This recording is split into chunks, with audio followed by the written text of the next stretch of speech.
नमस्कार मित्रों, सत्य की विजय में आपका स्वागत है। मैं हूं विजय त्रिवेदी।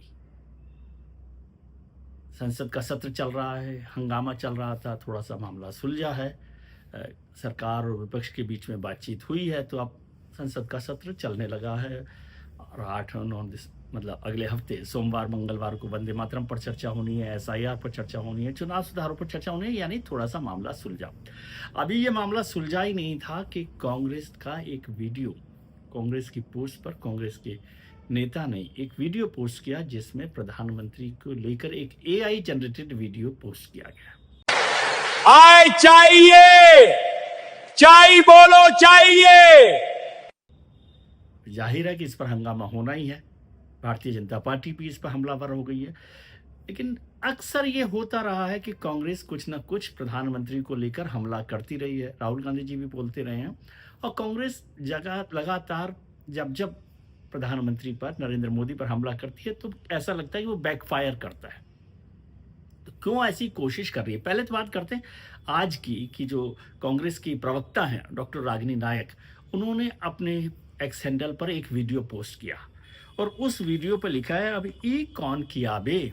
ये किसने किया भैया? अब ई कौन किया बे? लेकिन इस वीडियो में क्या है? ये एआई जनरेटेड वीडियो है और उसमें प्रधानमंत्री नरेंद्र मोदी को चाय बेचते हुए दिखाया गया।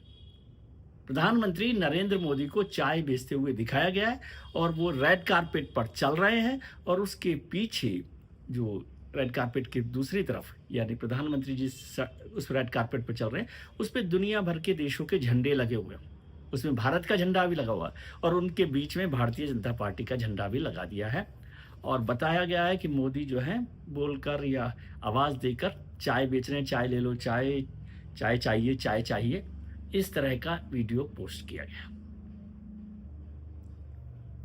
हालांकि रागिनी नायक ने अपने को बचाने के लिए ये लिख दिया है कि अभी ई कौन किया बे, लेकिन ये कांग्रेस की प्रवक्ता है और उनकी तरफ से ये वीडियो पोस्ट किया गया है।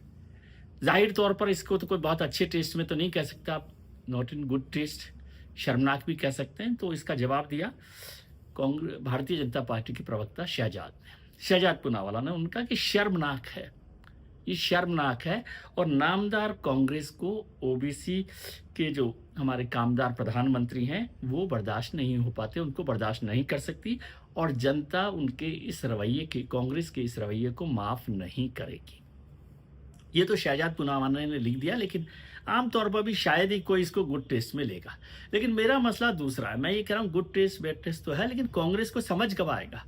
क्यों वो नरेंद्र मोदी पर हमला करके बार बार ये मौका देती है कि उन पर वो बैकफायर करे, उनका नुकसान करे? ये चाय वाले को ध्यान कीजिए, अभी तक तो लोग भूले नहीं हैं। ये चाय वाला का मसला हुआ था 2014 के चुनाव से पहले, जब कांग्रेस का अधिवेशन चल रहा था और वहां पर किसी ने पूछ लिया कि नरेंद्र मोदी प्रधानमंत्री पद के उम्मीदवार होने वाले हैं, तो कांग्रेस के एक बड़े नेता मणिशंकर अय्यर साहब ने कहा कि अरे वो सिर्फ चाय बेचने वाला है, चाय बेचना चाहिए और ज्यादा से ज्यादा यहां आकर चाय बेच ले, कांग्रेस के अधिवेशन में चाय बेच ले। और वो जो चाय बेचने का जो बयान था मणिशंकर अय्यर साहब का, वो कांग्रेस को कितना महंगा पड़ा वो तो आप देख रहे हैं 11 साल से। लेकिन उस चुनाव में नरेंद्र मोदी ने चाय बेचने वाले का जो हल्का सा एक बयान था मणिशंकर अय्यर को, उसे ही बेच दिया। और उन्होंने कहा कि कांग्रेस एक चाय बेचने वाले को बर्दाश्त नहीं कर सकती, गरीब आदमी को, गरीब परिवार के बच्चे को जो चाय बेचता था जिसके परिवार में, उसको बर्दाश्त नहीं कर सकती। और पूरा कैंपेन चला चाय पर चर्चा को लेकर। बीजेपी ने जगह जगह पर चाय की स्टॉल्स लगाई, चाय के प्रोग्राम किए और चाय पर चर्चा प्रोग्राम शुरू कर दिया। और नतीजा तो आपने देखा है कि भारतीय जनता पार्टी बड़े बहुमत के साथ 282 के साथ 2014 में चुनाव जीत कर आई। फिर आप ध्यान दीजिए, फिर हुआ राफेल का मसला। राफेल पर राहुल गांधी जी ने और कांग्रेस ने आरोप लगाया कि चौकीदार चोर है। मोदी पर सीधा हमला, प्रधानमंत्री पर सीधा हमला कि चौकीदार चोर है। और नरेंद्र मोदी ने और भारतीय जनता पार्टी ने उसका जवाब दिया कि पूरे सोशल मीडिया पर भारतीय जनता पार्टी के नेताओं, कार्यकर्ताओं, विधायकों, सांसदों, मुख्यमंत्रियों ने अपने नाम के साथ जोड़ लिया, मैं भी चौकीदार। और वो जो कैंपेन था वो बहुत भारी पड़ा और 2019 के चुनाव में भारतीय जनता पार्टी की सीटें 282 से बढ़कर हो गई 303। हालांकि ये नहीं कह सकते कि केवल उसकी वजह से हुई, लेकिन ऐसा हो गया। हुआ तो बहुत कुछ था उस दौरान, उस सब का भी एक नतीजा रहा होगा, लेकिन कांग्रेस को कोई इसका फायदा नहीं हुआ। चौकीदार चोर है, आपको याद होगा वो नारा वहां पर काम में नहीं आया। फिर एक बार राहुल गांधी और कांग्रेस ने आरोप लगाया वंशवाद को लेकर और परिवार को लेकर, तमाम तरीकों की बातें की और सारी चर्चाएं हुई। तो फिर एक बार बीजेपी ने बाउंस बैक किया एक तरह से, और बीजेपी का जो कैंपेन था वो कांग्रेस के लिए बैकफायर हुआ, जब मोदी की तरफ से भारतीय जनता पार्टी के नेताओं ने अपने एक्स हैंडल पर, अपने सोशल मीडिया प्लेटफॉर्म पे लिखा मोदी का परिवार, मोदी का परिवार। तो वो भी उनके लिए बैकफायर किया, लेकिन कांग्रेस है कि मानती नहीं।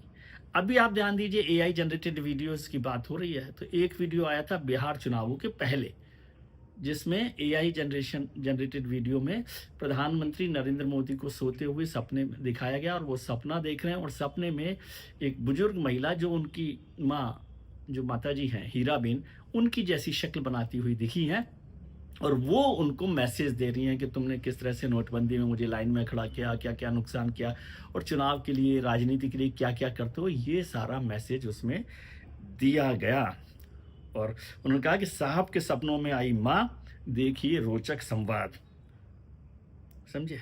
तो वो भी बहुत भारी पड़ा था कांग्रेस को। चुनाव के नतीजे आपने देख लिए, बिहार के चुनाव के नतीजे, कि वहां पर एनडीए की सरकार 20 साल के बाद भी, 20 साल लगातार सरकार में रहने के बाद भी नीतीश कुमार के साथ वापस आ गई, और भारतीय जनता पार्टी की भी सीटें बढ़ गई, जनता दल यूनाइटेड की भी सीटें बढ़ गई, और कांग्रेस डबल डिजिट से सिंगल डिजिट पर आ गई।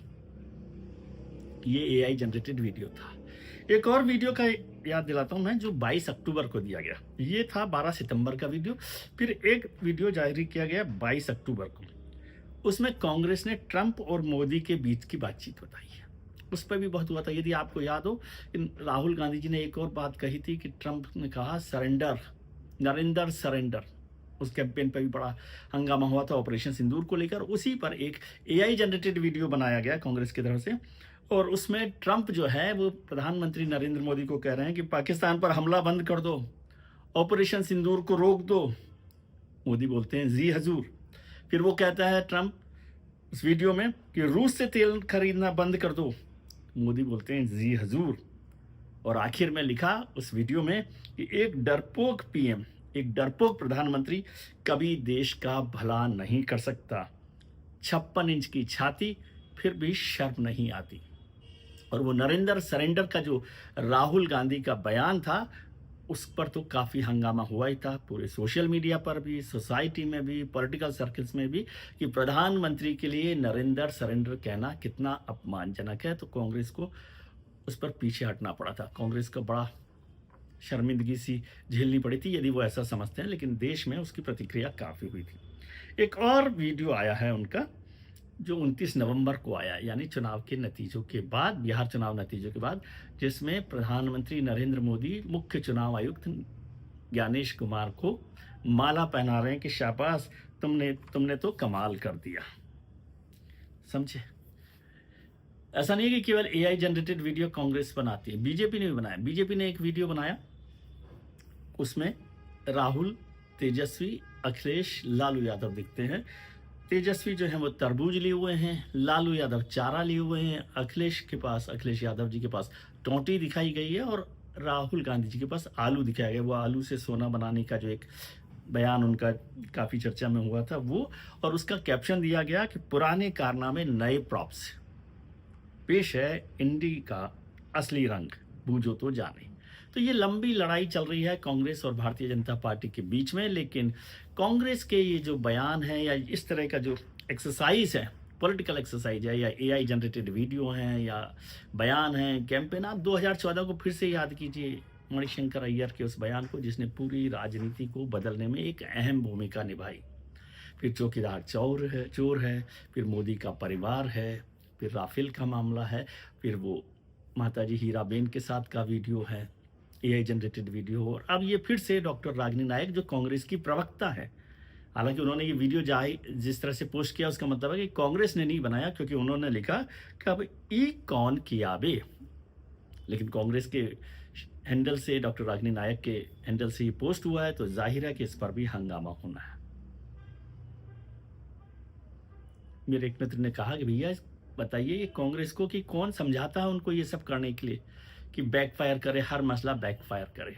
प्रधानमंत्री पर राजनीतिक हमले तो समझ में आते हैं, राजनीतिक हमले किए जाने चाहिए। संसद में जब चर्चा हो रही है तो उसमें सरकार से सवाल जवाब किए जा सकते हैं, जवाब तलब किया जाना चाहिए, सवाल पूछे जाने चाहिए। एसआईआर का मसला है, पोल्यूशन का मसला है, और तमाम तरीके के मसलों पर चर्चा होनी चाहिए। इसमें कभी भी कोई बात नहीं हो सकती। लेकिन बेवजह व्यक्तिगत हमले करने से कांग्रेस को फायदा नहीं हो सकता, ऐसा राजनीतिक जानकारों का कहना है।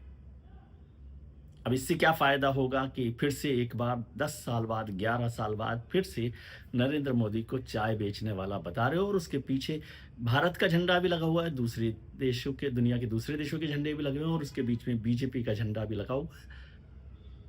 नॉट इन गुड टेस्ट मेरे ख्याल से। बाकी तो कांग्रेस जाने, आप देखिएगा ये क्या है। आज के लिए इतना ही। हम उम्मीद करते हैं कि आपका आने वाला कल आज से बेहतर हो। आप अपना परिवार का, मित्रों का, रिश्तेदारों का ध्यान रखिए, उनके साथ खुश रहिए, मस्त रहिए, व्यस्त रहिए, स्वस्थ रहिए। नमस्कार, आभार, प्रणाम, शुक्रिया।